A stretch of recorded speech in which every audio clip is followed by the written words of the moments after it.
Sobat Ngopen, selamat datang di Ngopen, Ngobrol Pendidikan.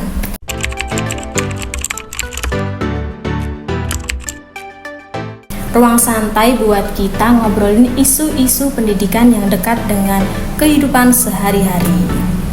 Di era digital seperti sekarang, kita sering sibuk dengan teknologi, media sosial, dan bahasa asing. Tapi, pernah nggak sih kita berhenti sejenak dan bertanya, seberapa penting bahasa Indonesia di zaman now? Nah, di episode kali ini kita bakal ngobrol seru tentang pentingnya bahasa Indonesia di zaman now bersama narasumber spesial, seorang pendiri bimbingan belajar yang sudah lama berkecimpung langsung di dunia pendidikan. Penasaran bagaimana peran bahasa Indonesia dalam membentuk generasi cerdas, kritis, dan berkarakter di era sekarang? Yuk, langsung aja kita ngopen bareng narasumber kita, Cantika Sari Ramadhani. Halo Kak. Halo ya. Mungkin buat pertama bisa perkenalan dulu. Ya, perkenalkan, nama saya Cantika Sari Ramadhani. Saya lulusan dari UIN Raden Majid Surakarta. Saya mendirikan bimbingan belajar bernama Bimbingan Belajar Kreatif. Sejak awal saya sebelum masuk kuliah, tepatnya di tahun 2020, keren. sampai sekarang. Keren. Untuk muridnya sekarang udah berapa Kak? Kurang lebih 150 ya. Masya Allah, keren banget tuh, dari tahun 2020 udah 6 tahun ini. Keren. Di tengah maraknya bahasa gaul dan bahasa asing, apa sih tantangan terbesar dalam pembelajaran khususnya di dalam bahasa Indonesia ini? Singkatnya, karena kita tahu sendiri ya, generasi zaman now ini generasi yang dia suka era digital, tapi literasinya kurang. Nah, betul sekali. Seperti itu. Jadi banyak kasusnya ya Kak ya. Betul. Tantangan pembelajaran bahasa Indonesia yang sepengalaman saya selama tahun 2020 sampai tahun 2026 itu karena adanya COVID-19. Itu sangat berdampak pada melek baca siswa. Jadi banyak sekali siswa yang dia sudah kelas tinggi, tapi tingkat membacanya kurang, buta huruf lebih tepatnya. Nah, mungkin dalam tantangan itu dari bimbel kreatif sendiri, ini tuh dalam mengatasi hal-hal tersebut bisa diatasi dengan apa? Mungkin model pembelajarannya atau media? Jadi di dalam bimbel kreatif ini saya ada beberapa program. Untuk program awal dulu saya mendirikan itu memang fokusnya ke TPG. Tapi seiring berjalan waktu, karena awal mula kan dari tetangga dulu, tetangga desa dulu. Dari tetangga desa, kemudian ternyata permasalahan itu muncul di melek bacanya para siswa. Para siswa itu ternyata ada yang kelas SMP belum bisa membaca, kelas 6 belum bisa membaca. Itu sebuah tantangan bagi seorang guru ya, terutama guru bimbel. Kalau guru di sekolah kan beda lah ya. Hubungan emosionalnya beda dengan guru bimbel. Nah, untuk bimbel kreatif sendiri itu sudah menyiapkan program khusus untuk membaca.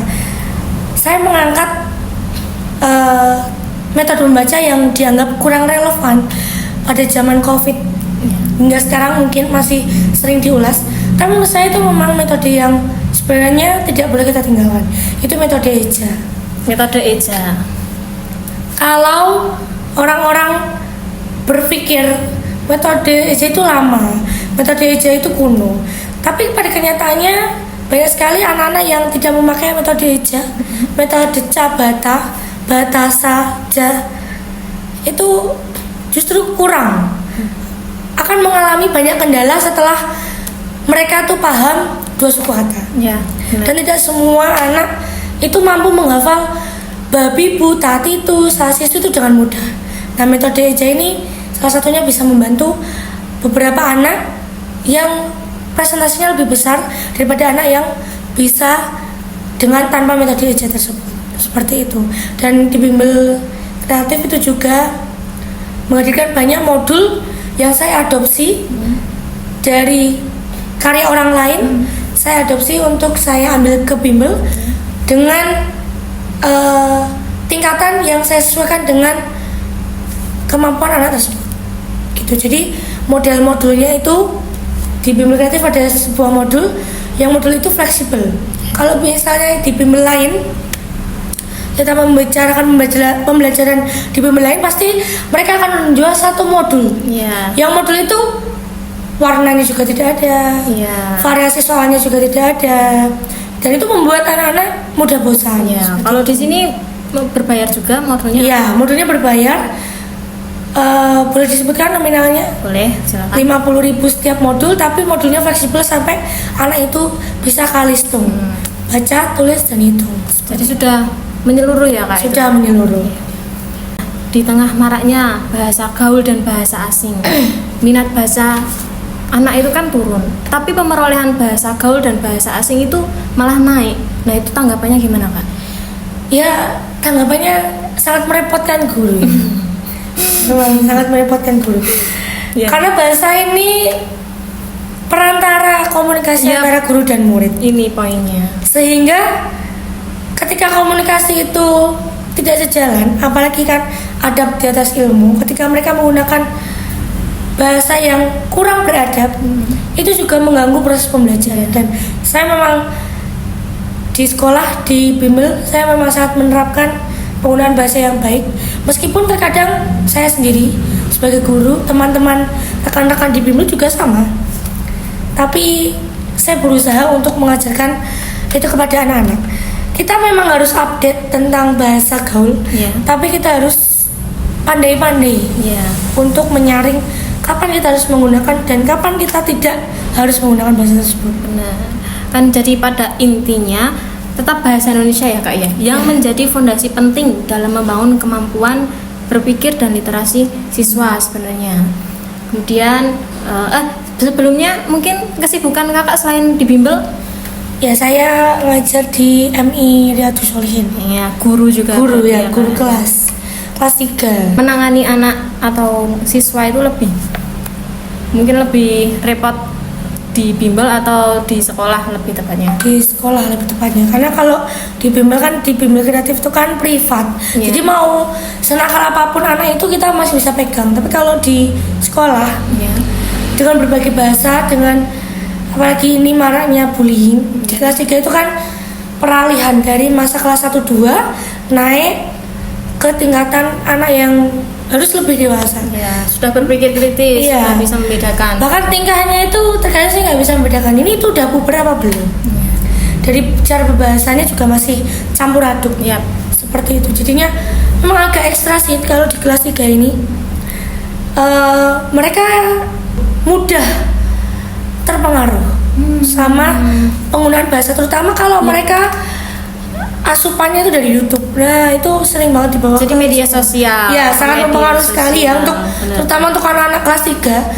Karena mereka itu mengalami masa peralihan dari anak kecil akan tumbuh menjadi seorang yang lebih dewasa di kelas selanjutnya.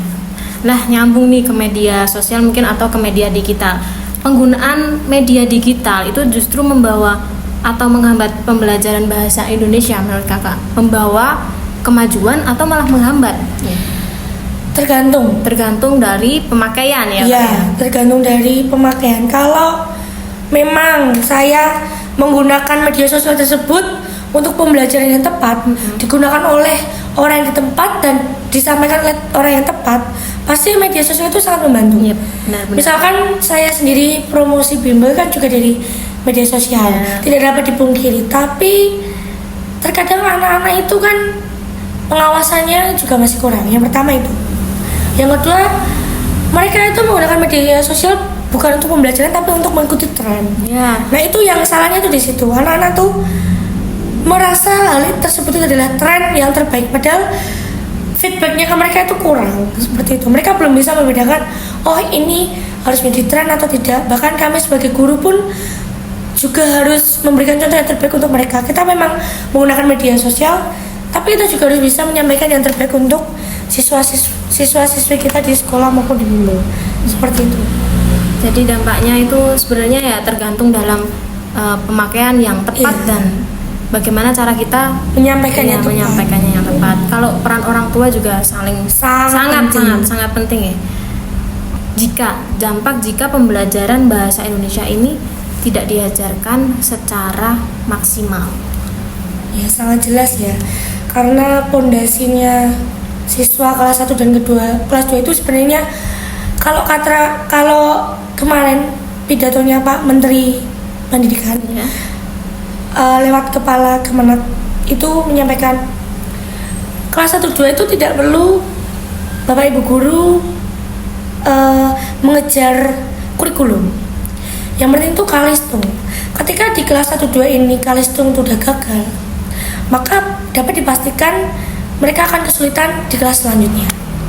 Jadi memang sangat penting untuk guru-guru kelas 1-2 pun sebenarnya. Kalau sekarang itu kan semenjak kurikulum merdeka, dan kalau kita mengikuti Kemenak itu kurikulum berbasis cinta, itu terbaliklah pola pikir, di mana guru TK tidak bertanggung jawab kepada pembaca, sehingga sekarang itu pembelajaran TK itu banyak motorik, pasti banyak yang di alam, praktek dan sebagainya. Menurut saya memang usia membaca itu penting, usia bermain juga penting, tapi ada kalanya memang bantuan dari guru TK ini penting. Tetap harus diselingi. Pembelajaran harus menjadi seimbang. Ya, jadi memang ketika penggunaan bahasa ini tidak efektif di kelas awal, maka juga akan berdampak ke kelas-kelas selanjutnya. Seperti itu. Yang penting kan tadi sudah disampaikan bahwa memang bahasa Indonesia itu menjadi fondasi utama, entah itu dari komunikasi nantinya, entah itu untuk melanjutkan ke kelas-kelas yang lebih tinggi. Nah, ini gimana ini perannya dalam ke depan? Sangat berperan sekali ya, karena attitude seseorang tuh kita bisa melihat dari cara dia berbicara. Ketika dia sedang marah, pasti dia akan mengucap bahasa yang kasar. Ketika dia sedang berhadapan dengan seseorang yang penting, dia akan menggunakan bahasa yang halus.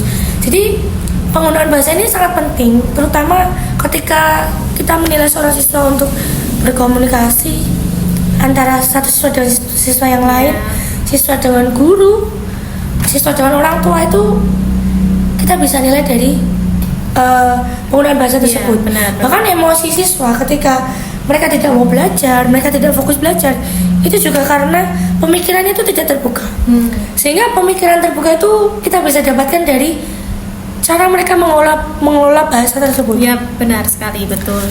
Kalau mereka tidak bisa mengelola penggunaan bahasa, misalkan nih mereka saling membuli, walaupun itu konteksnya adalah bercanda, ketika mereka tidak bisa menangkap bahasa dari teman yang lain, itu akan menimbulkan masalah. Jadi kesalahpahaman. Iya, makanya penggunaan bahasa ini sangat penting. Pengelolaannya, lebih tepatnya bagaimana cara seorang siswa itu mengelola cara berbicaranya, cara berbahasanya, sehingga itu mempengaruhi kinerja otaknya. Bagaimana mereka akan menghadapi situasi penting, soal sulit, soal-soal yang sebenarnya mudah. Ya. Tapi karena ya itu tadi, mereka tidak terbiasa mengelola penggunaan bahasanya, sehingga banyak sekali kosakata yang mereka tidak paham. Benar. Seperti itu. Oke, lanjut ke terakhir nih. Tidak terasa kan, udah langsung ke pertanyaan terakhir. Pesan apa yang Kak Cantika ingin sampaikan kepada siswa, guru, dan orang tua mungkin yang menonton video ini terkait dengan pentingnya bahasa Indonesia di zaman now ini? Pesan saya untuk para guru, siswa, dan orang tua bahwa penggunaan bahasa Indonesia ini lagi-lagi sangat fundamental sekali ya, karena ibarat orang kalau tidak tahu bahasa daerahnya pasti kan juga menggunakan bahasa Indonesia nih. Oleh sebab itu memang sangat penting sekali ini penggunaan bahasa Indonesia ini dari segi aspek manapun. Kita mau mengerjakan soal agama, IPAS, matematika, kita harus tahu ini makna bahasa Indonesia ini. Jadi makanya saya setuju sekali ketika diadakan kembali ujian nasional Ya. dan mengujikan matematika dan bahasa Indonesia, karena kedua pelajaran ini penting. Kita pasti di dunia ini butuh kalkulator, butuh perhitungan, dan kita juga butuh komunikasi. Untuk apa? Untuk kita belajar, untuk kita punya pengalaman, untuk kita mencari teman, Mencari tahu ilmu. iya, untuk kita menyelesaikan masalah, Ya. untuk kita saling berdiskusi dan sebagainya. Jadi pentingnya penggunaan bahasa Indonesia di zaman now ini sangat penting untuk mendongkrak adanya pemikiran bahwa kita itu harus pintar bahasa Inggris, kita harus pintar bahasa asing, sehingga sedikit demi sedikit itu terkikis rasa cinta kita terhadap bahasa Indonesia. Padahal ketika kita gali lebih dalam, tidak perlu terlalu jauh kita ke negara lain. Ketika kita bisa melestarikan atau menggunakan bahasa Indonesia itu dengan baik dan benar, kita bisa mendongkrak atau apa ya bahasanya? Mendorong. Iya, mendorong Mendorong. mindset orang luar negeri bahwa bahasa internasional itu tidak harus bahasa Inggris. Ya. Tapi suatu saat kalau kita mau mengaplikasikan bahasa Indonesia dengan baik dan benar, kita bangga terhadap penggunaan bahasa Indonesia, suatu saat nanti saya yakin bahasa Indonesia itu akan menjadi bahasa internasional. Ya. Benar Amin. sekali. Seperti itu. Wah, ngobrolnya seru banget ya Kak ya. Mungkin dari obrolan hari ini kita jadi sadar bahwa bahasa Indonesia bukan sekedar mata pelajaran, tapi juga kunci untuk berpikir kritis, berkomunikasi dengan baik, dan menjaga identitas bangsa di tengah arus globalisasi. Terima kasih banyak Kak Cantika sudah berbagi pandangan dan pengalaman berharga seputar pentingnya bahasa Indonesia di zaman now. Buat Sobat Ngopen, semoga obrolan hari ini bisa jadi pengingat bahwa mencintai bahasa Indonesia adalah bagian dari mencintai masa depan kita semua. Saya, Laila Hasanatul Khatijah, pamit undur diri. Sampai jumpa di episode Ngopen selanjutnya. Tetap belajar, tetap berpikir kritis, dan jangan lupa utamakan bahasa Indonesia, lestarikan bahasa daerah, dan kuasai bahasa asing. Terima kasih Kak Cantika. See you Sobat Ngopen. See you.